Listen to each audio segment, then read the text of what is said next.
Right, okay, so we're slowly but surely getting out of this station, and it is slowly. These two pieces of track here, running into the point down here, that took me quite some time, about probably 2 hours, mainly because this little piece of track here, this was probably my third attempt at getting that cut right. But it's in there now and it's okay, it's fine, and but it did take a long time. It's been a while since I've done track laying, as some of you will know, but I've done it, so we're going to get on with it. And today, this morning's session, I'm hoping to get this piece of track here joined up here. We'll get the cork underlay under here, and we'll set up from the point there.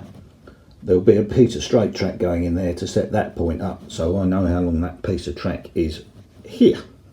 So yeah, that's this morning's task anyway. If I can get some more done, fantastic. If not, it is what it is. But yeah, so there we go. Okay, so I'll be back in the next segment. Right, okay, so that's the result of that morning's work from the other end, really, because we was looking from it from the top end there. So this track is now in, that runs down to this point here, and this track is in going up to that point there. So I mean, I had to sort out the soldering the dropper wires and all of that sort of stuff this morning. The cork bed's glued down underneath, and the screws, which are these, I get them from eBay. I used to just use wood screws, if some of you remember, but these have got like a flange on the end, which sort of lies flat with the track, and they're 7mm. I can't remember how much they cost, but I got them from eBay, and I think I've got 100 in a pack, and I've got a couple of packs. Might even get some more actually. They're not expensive, and they're great for holding the track down, especially when the cork track bed is gluing down. That just holds it all flat and tight, and it holds the track in place as well, which is great. And I might have mentioned before, I think what I'm going to do is actually ballast. Once I've done the ballasting, is I'll take those screws out once the ballast is all gone hard, and I'll just put a little bit of ballast down in the holes that leaves. So that's the plan, but I'm quite pleased with that. I had to, while I was doing, I'll walk you up this way, while I was doing the soldering and that this morning, I just cut out loads of dropper wires, which took me another sort of 20 minutes or so, and they're all the ends are tinned and everything, so that just saves time a bit later on, although it took time this morning, and that's why I've only got that far. But that went reasonably well, and I'm quite happy with it. So that's where we're at, and I'll be back to you on the next segment, which won't be, I can't do any more today. I'll probably be back out here Wednesday. So today's Monday. Tomorrow is usually my golf day, but I've got to take Mrs. Exehaven to the hospital, nothing serious. And yeah, I should be back at it then. And hopefully I can get the other side, the last few tracks coming out, and up to the same sort of point, really. So watch this space and we'll do a bit more. Right, so here we are, Saturday morning in the cabin, non-golfing Saturday. Class 50's running around in the background while I'm doing some work. So yesterday when I finished my session out here, I'll just hang you around very slowly, I was clearing up and obviously making the new little runaround track, and I've mulled it over overnight, and where the junction was coming to was too far up this way, so it was all going to happen here where it come off the main line and into the station. I need that to be further back. So this morning so far I've taken out a point, and I'm just pulling up the cork bed that I've laid. But this is part of it for me, where I kind of do it freelance as I go. I got a little bit too far with it. All I need to do now is just cut everything down here. A point will go on there like that, and that will branch into the platform there. So that's what I'm doing now. Obviously it's taking me a little while to do it, but I'll come back to you when we're kind of up and running in a position to show you something else. Right, okay, so we've just about got that right, I think now. We've got 2 tracks coming out into the main line. I haven't glued any of this down after doing it last time, just in case I've got it wrong again. But I think I'm there now. I've got more than enough room to get that out onto the 2 main lines, which will go over this, what will be a bridge here. So that should be okay. Now, the other thing that I've been doing, slightly random but kind of included really, is that the upper level of the main line will cross at the back of the estuary, and I'm utilising the bridge that I had before, but what I've had to do is actually cut it down. So I've had to take off 11mm off of each end,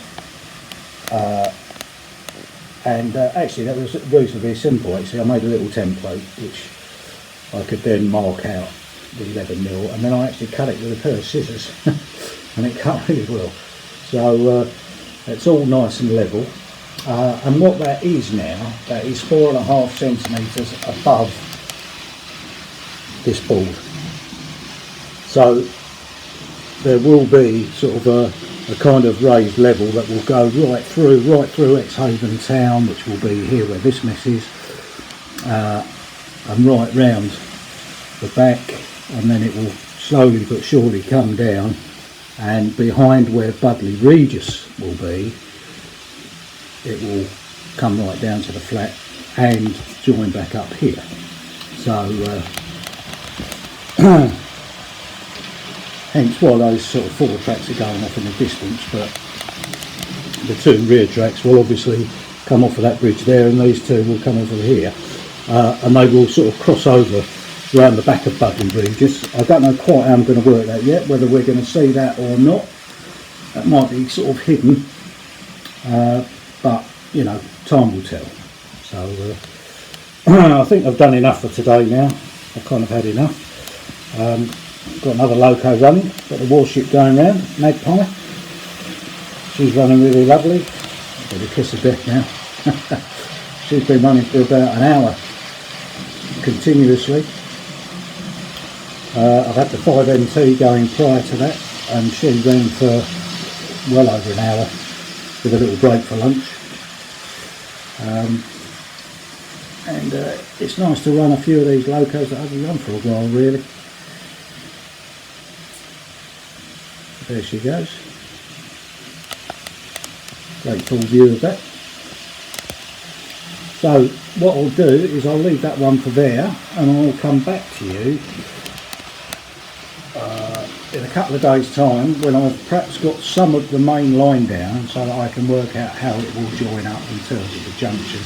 I have already worked it out, but I've got a piece of paper somewhere that I think I might have taken indoors and disappeared. So we'll see what happens with that. Okay, so I'll catch you later. Right, so to establish where the 2 main lines are going to go, I've mocked up this bridge. As you can see, I've been experimenting with a few bits and pieces that I've got. The old girder bridges that I've got are actually, I think they're going to be too big in terms of how tall they are and so on. It just blocks everything out, so I'm going to make some bridges. So anyway, this is a temporary mock-up. I think This is about 2mm thick MDF, and I've got stacks of it. I think I went on eBay once and there was a pack, there was loads of offcuts, and I thought, oh, that might be handy, and I've got so much of it, and it cost me something like £5, and £5 postage and packing, because it was quite heavy, but it was, you know, for a tenner, I've got stacks. So anyway, we've used that this morning, and that will be used as the base of the bridge, because it's not dissimilar to what they used as the base for the tracks on that bridge when NCNIC was in business. Shame they've packed up. That was such a shame. But anyway, so that's what we're going to do. Now all I'm going to do is experiment now, and I think I've got these about right where I want them, which will then run into there'll be a junction for them to come off and run into the two tracks over there, which is yet to be established. But I needed to establish where the two main lines, or these two main lines, where that junction will be, the Exehaven Harbour junction, so that I can start making the decisions that I need to make. So that's where we're at with that, and I'll move on. This has taken me about 10 or 15 minutes to sort all this out. Well, actually half an hour really, because I've had to cut the wood out and everything. So yeah, so that bridge, by the way, before I just go off to the next segment, that bridge is just big enough for the fishing boat to get underneath, and there will be another bridge, probably exactly the same but nearer the front, which will carry, and what will be just two ovals of track really. The local line, where the fan heater is, this is where Budley Regis will be. The station for Budley Regis will be in there somewhere, and that will run round the back here, come round to the front, where I'm going to hopefully do some cliffs on a sea edge, a little bit like the track down by Dawlish, but it will be a homage rather than a complete copy. And then that will run round, come round and into Exehaven town station, which I'm hoping to get in here somewhere. It will all fit, but I think Exehaven town is going to be on a curve now, so interesting times ahead. As you can see, lots of debris around, and it's moving round as I go round. Okay, so see you in the next bit.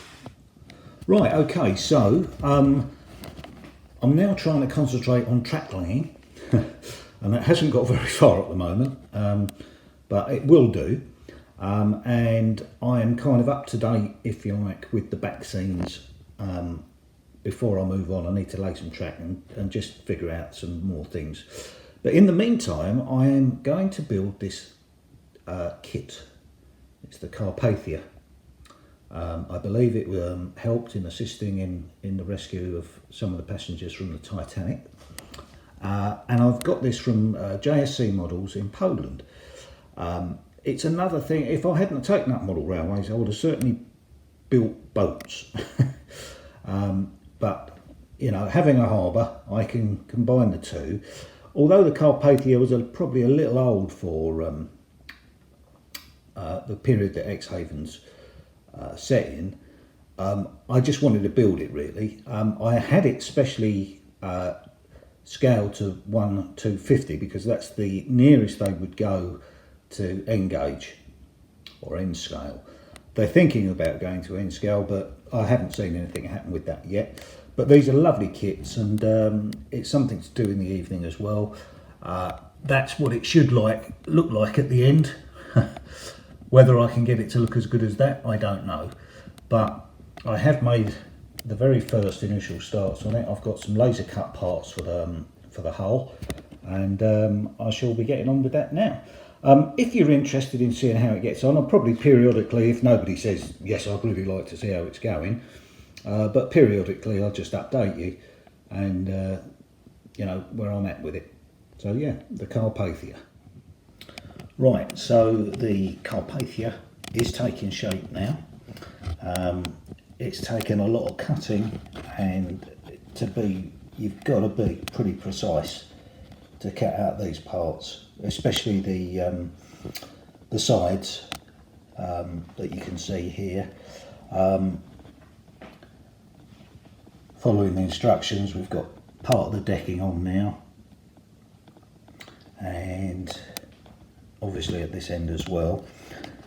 Now the hard part is going to be shaping around the back and getting the part, or the next part, a couple of parts to fit round there. Now, as you can see, I've got one part cut and ready to go, though that's two parts actually, because I've had to cut the white teeth out separately, and this is the next part to go, part 33, which is the lower part of that, and there's another white set of teeth to fit onto that as well, so that's going to take me some time to do, but it is really starting to shape up now, so I'm very pleased how this has come out. Like I say, all these curved cuts and so on take a fair bit of work, and it'll take me a good half an hour to cut that out and the corresponding set of teeth to be stuck to it. So if you show any interest in this at all, then I'll continue showing how it's going. There'll just be updates. It's not a how-to. This is a first for me, and I have got this ship. I think I mentioned it in the last segment of the video, or it won't be the last segment to you, but it will be mentioned. I said it was something like a nostalgic ship because it is a little bit too old for Exehaven, but I have another ship which is a passenger ship. I think it's to the same scale because I had it specially ordered, and they sent me this as well, and I'm using this really to practice, and I'm thoroughly enjoying making it. So yeah, we'll slot this into this video, and then like I say, I'll either just update you as we go or show you a little bit more of it. So yeah, there we go. Right, okay, so I think we're going to call it a day on this segment, but I think I've just about got it as good as I'm going to get it. So the route in, as I showed you, will be across that bridge, which is probably just out of shot for you, but off of the main line here we've got the point that take it in to all the platforms, which is great, and we've got a nice flow of track there, which I'm really pleased with. The only thing that I'm slightly disappointed about was that I wanted to have a crossover from the other main line here in, but I can't do it. I just haven't got enough room because I want this slope to come up to the bridge, which gives the bridge the height for the boat to go over. It's between the devil and the dead blue sea really, because I don't really want a point sitting on here. It may not make any difference, but strangely enough, I did watch something the other week on a video, and somebody said, for goodness sake, don't put a point on a slope. So that kind of put me off. So the point will be on the other side of the bridge somewhere, so that the up or down line, whatever it may be, will be able to sweep in and across and get into Exehaven Harbour station. And to be fair, you know, everything is a compromise. It's not ideal, but that's what it's going to be, and it should make for some interesting shots. My intention is for a lot of the trains to come into Exehaven town station, and some of you may remember, I do certainly, because I had a couple of trips with my parents across the channel by train. And at Folkestone, I think it was Folkestone East that the train used to run into, and then it used to back down into Folkestone Harbour station. So it's going to be a similar sort of situation, and it does make for some slightly more interesting, what do you call it, sort of running really, you know, when you're playing trains. for want of better words. So that's about as good as I'm going to get it. There's none of this is wired in yet. Some of it is up here, but some of it's not. So, but I just wanted to get the track in so that I could actually see what was what. So I think I'm going to call it a day there. And thanks ever so much for watching. And you know, if you like what you see, like and subscribe. It helps the channel, I guess. I mean, I'm not doing it for any financial gain, so you know, at the end of the day, it's up to you. But I'll just sort of guide you over now, and hopefully we might get some shots with the Class 33 as it runs round. So a week late this one, I'm afraid. I ran out of time, didn't have enough shot for this one at the time. So hopefully after seeing this one I'll be back onto my normal 2-week schedule. But you know, again, if I haven't got as much shot as I'd like, then it will go on to a 3rd week. I hope you like the short segment on the Carpathia that I'm building. Really enjoying building that, and although it's not quite engaged, I'm sure I can fit it in on the layout. And it is it's a little bit too old, to be fair, for Exehaven, but it's so difficult to get ships of around the right size, especially passenger ships. But we might just live with that. We might call it some sort of nostalgic type thing when it comes in. So, but I have got another ship to build, and this is good practice for that. So I'll speak to you soon. Cheers, everybody.